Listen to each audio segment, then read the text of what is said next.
മസ്തിഷ്ക മരണത്തെ തുടർന്ന് അവയവങ്ങൾ ദാനം ചെയ്ത കോഴിക്കോട് ചാലപ്പുറം സ്വദേശിനി അജിതയുടെ വീട് മന്ത്രി മുഹമ്മദ് റിയാസ് സന്ദർശിച്ചു.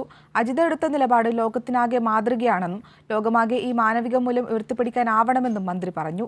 അവയവങ്ങൾ ദാനം ചെയ്തതിലൂടെ 6 പേർക്കാണ് അജിത പുതുജീവനേകിയത്. മരണത്തെയും തോൽപ്പിച്ചുകൊണ്ടാണ് കോഴിക്കോട് ചാലപ്പുറം സ്വദേശിനി കെ അജിത വിടവാങ്ങിയത്. ഹൃദയം ഉൾപ്പെടെ 6 അവയവങ്ങളാണ് ദാനം ചെയ്തത്. ഹൃദയസ്തംഭനത്തെ തുടർന്ന് കഴിഞ്ഞ മാസം 28-ന് അജിതയെ കോഴിക്കോട് സ്വകാര്യ ആശുപത്രിയിൽ പ്രവേശിപ്പിക്കുകയായിരുന്നു. എന്നാൽ ഈ മാസം 2-ാം തീയതി മസ്തിഷ്ക മരണം സ്ഥിരീകരിച്ചു. തുടർന്ന് ബന്ധുക്കൾ അജിതയുടെ അവയവദാനത്തിന് സമ്മതം നൽകി. കേസ് ഓട്ടോയുടെ നേതൃത്വത്തിലാണ് അവയവദാന നടപടിക്രമങ്ങളും ഏകോപനവും പൂർത്തിയായത്.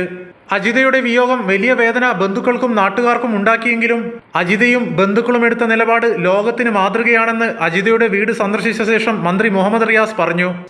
ഒരു മനുഷ്യൻ ഭൂമിയിലില്ലെങ്കിലും എങ്ങനെയാണ് മാതൃകയായി നിൽക്കുന്നത് എന്നുള്ളതിൻ്റെ ഏറ്റവും വലിയ ഉദാഹരണമായി ഈ സംഭവം മാറിയിരിക്കുകയാണ്.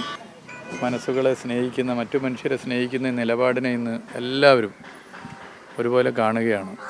അപ്പോൾ ഇവിടുത്തെ ജനങ്ങളെ സംബന്ധിച്ചിടത്തോളം എല്ലാവരും ഇത് വലിയ ഒരു പ്രയാസകരമായ സംഭവമാണെങ്കിലും അവരെടുത്തിട്ടുള്ള നിലപാട് അത് എല്ലാ നിലയിലും ലോകത്തിന് മാതൃകയാണ്.